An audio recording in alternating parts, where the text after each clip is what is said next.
तो आज इस वीडियो में मैं आप लोगों को कुर्ती का एक बहुत ही प्यारा सा नेक डिज़ाइन बनाना सिखाऊंगी। बहुत ही सिंपल मेथड में आपके साथ शेयर करूंगी, तो वीडियो को पूरा एंड तक देखिएगा। चलिए बिना देर किए इस खूबसूरत से डिज़ाइन को बनाना शुरू करते हैं। फ्यूजिंग को डबल फोल्ड करने के बाद यहाँ पर मैं नेक की चौड़ाई तकरीबन 2.7 और लंबाई 4.1 इंच रखूंगी। नेक की लंबाई या चौड़ाई आप अपने हिसाब से भी यहाँ पर रख सकते हैं, बाकी मेथड वही रहेगा। अब यहाँ इसके बराबर मैं 0.5 का निशान लगाऊंगी और एक बहुत ही प्यारा सा राउंड नेक ड्रॉ करूंगी। पहले तो मैं हल्के हाथ से ड्रॉ करूंगी, शेप अच्छी लगने पर मैं इसे डार्क कर दूंगी। अब इसी पॉइंट के नीचे की तरफ मैं 1.5 यानी 1.5 इंच का निशान लगाऊंगी। अब इन दोनों पॉइंट्स को आपस में मिलाकर मैं वी शेप ड्रॉ करूंगी। बाहर वाली मार्किंग आप अपने हिसाब से भी यहाँ पर रख सकते हैं, क्योंकि ये नेक के पीछे की तरफ पलट कर फोल्ड होगा। जो हमने मार्किंग की है, अब मैं इसकी कटिंग करूंगी। सबसे पहले तो मैं बाहर की तरफ कट करूंगी, फिर मैं शेप के हिसाब से मैं अंदर की तरफ भी कट कर दूंगी। ये देखिए नेक का एक परफेक्ट सा पैटर्न बनकर रेडी हो चुका है।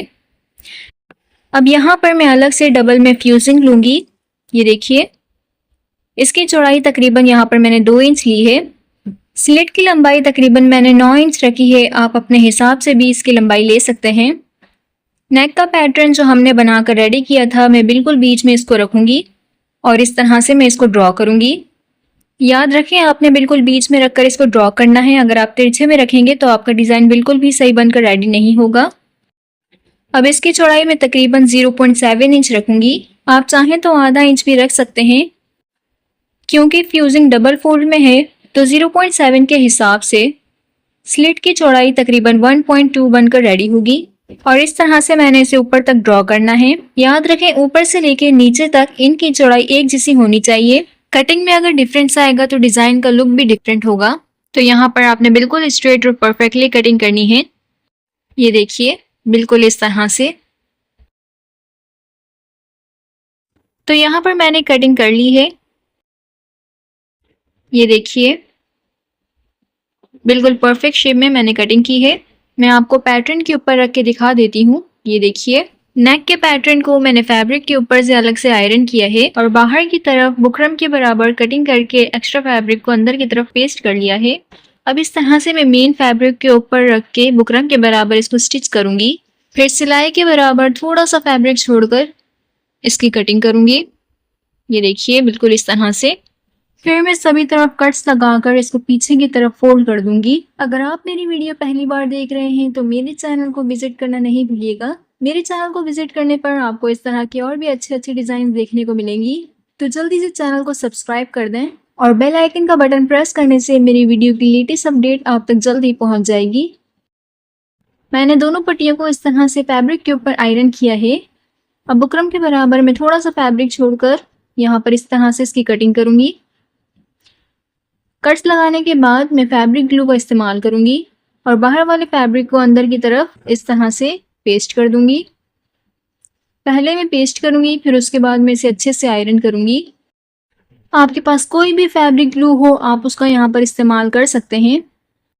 पेस्टिंग करने के साथ साथ आप चाहें तो आयरन भी कर सकते हैं, इससे फिनिशिंग वाला लुक आएगा। स्लीट के दोनों पार्ट्स को मैंने इस तरह से पेस्ट करके आयरन किया है और देखिए कितना फिनिशिंग वाला लुक आ रहा है। यहाँ पर डोरी मैंने पहले से ही बनाकर रेडी की हुई थी। मैं डोरी का यहाँ पर इस्तेमाल करूंगी। डोरी की लंबाई मैंने 1.5 इंच यानी 1.5 इंच रखी है। अब मैं इन डोरियों को स्लिट के साथ पेस्ट करूंगी कुछ इस तरह से। पहले तो मैं एक पार्ट के साथ रखते हुए इसकी पेस्टिंग करूंगी। यहाँ पर आपने हल्का हल्का फैब्रिक ग्लू लगाना है और कुछ इस तरह से यहाँ पर इसको रखकर पेस्ट करना है। इनके बीच का गैप तकरीबन मैंने 1.5 इंच रखा है। अब मैं एक एक करके पहले तो एक तरफ इसको पेस्ट करूंगी। अब इसके बाद मैं दूसरी तरफ भी इन डोरियों को पेस्ट करूंगी। सबसे पहले तो मैं स्लिट के दोनों पार्ट्स को इस तरह से रखूंगी ताकि डोरी बिल्कुल बीच में रखकर पेस्ट हो। ये देखिए मैं इनको बिल्कुल बीच में रखकर पेस्ट कर रही हूँ ताकि हमारा डिजाइन बहुत ही परफेक्ट वे में बनकर रेडी हो। ये देखिए मैंने डोरियों को पेस्ट कर लिया है। अब यहाँ पर साइड में मैं लेस का इस्तेमाल करूंगी और यहाँ पर भी मैं फैब्रिक ग्लू का इस्तेमाल करूंगी और लेस को स्लिट की एक तरफ पेस्ट करूंगी। लेस की जो एजेस वाली साइड है उन्हें मैं अंदर की तरफ रखकर पेस्ट कर रही हूँ। ये देखिए इसी तरह मैं दूसरी तरफ भी इसी तरह मैं इसके दूसरे पार्ट को बनाकर रेडी करूंगी। और ये देखिए स्लेट के दोनों पार्ट बनकर रेडी हो चुके हैं। अब इसके एक हिस्से को मैं बिल्कुल बीच में रखकर पेस्ट करूंगी। इसके ऊपर वाली साइड को मैं इस तरह से अंदर की तरफ रखकर फोल्ड करूंगी। अब मैं इनकी साइडों पर स्टिचिंग करूंगी। बिल्कुल किनारे पर मैंने नीडल को रखा है और अब मैं बहुत ही फिनिशिंग के साथ इसको स्टिच करूंगी।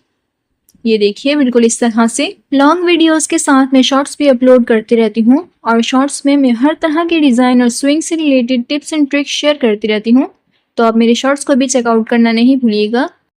स्लिट के दूसरे पार्ट को मैं बिल्कुल इसके साथ रखकर स्टिच करूंगी और यहाँ पर भी मैं इसके ऊपर वाले पार्ट को इस तरह से पीछे की तरफ फोल्ड करूंगी और स्टिच करूंगी। यहाँ पर मैं स्टिच करते हुए डोरी के दूसरे वाले पार्ट को अंदर की तरफ रखूंगी, फिर पट्टी को बिल्कुल साथ में रखते हुए मैं इसको स्टिच करूंगी। ये देखिए।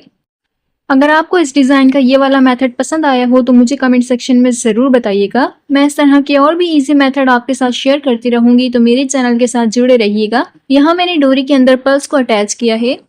डिज़ाइन पसंद आए तो कमेंट सेक्शन के अंदर गुड लिख लें। लाइक एंड सब्सक्राइब नहीं किया है तो अभी कर दें। Thank you for watching.